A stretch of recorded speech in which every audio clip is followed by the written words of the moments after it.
Skrillex dropped a whole bunch of unreleased IDs on his Instagram not too long ago.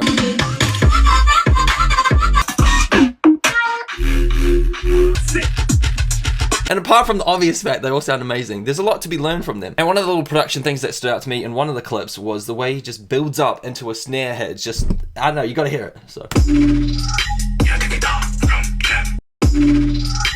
hi-hats, reverse sine wave, and something like that. So I attempted to recreate it, and I'm gonna show you how I did it.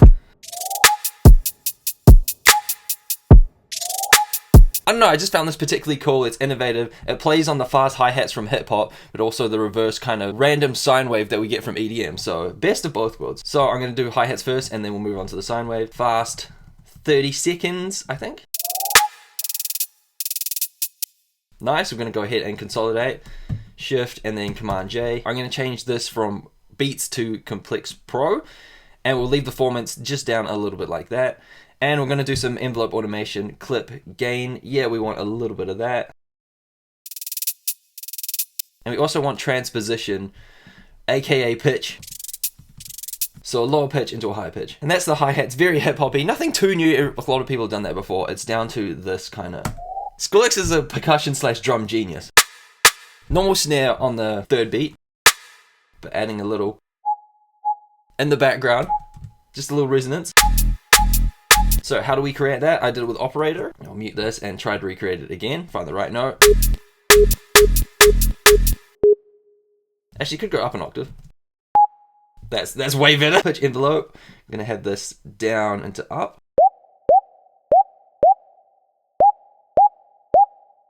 And release is good. We want a little bit of a tail. If it was just, that's not cutting it. Cool. I'm gonna freeze flatten that. And the reason why is because, as you can see with the one I did above, it's got a little bit of like a fade in here. And it's not exactly on the beat as well. You want to save this for your transient cluster here, and then initiate the sine wave after. Blend it into the mix with a lot of reverb, a lot of overdrive, maybe a bit of OTT. Not in that order. A little bit of chorus, make it wider. But of course we're missing the all-important reverb into this. So we're going to duplicate this, send out the fades, and we're going to bump up that reverb a lot. Freeze flatten that. Cool, we will take that, hit R to reverse it.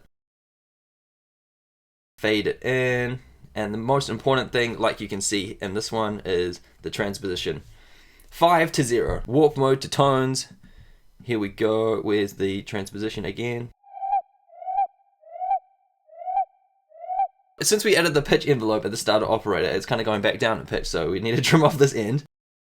And then extend it out to there again. Still hearing a little bit of that. Cool.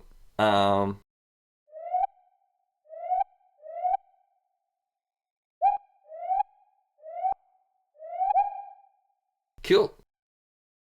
And just add a bit of reverb. Like so. Okay, mute the old two, and then the new two.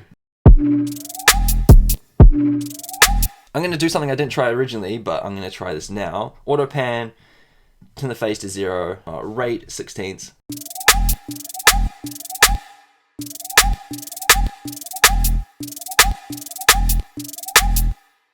Drop that down. I'm going to automate that.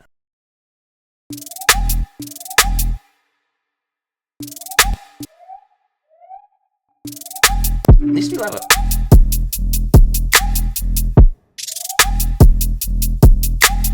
And yeah, I don't know, that's just a cool little production tip I learned from one of Skrillex's IDs. So much to learn from them, incredible.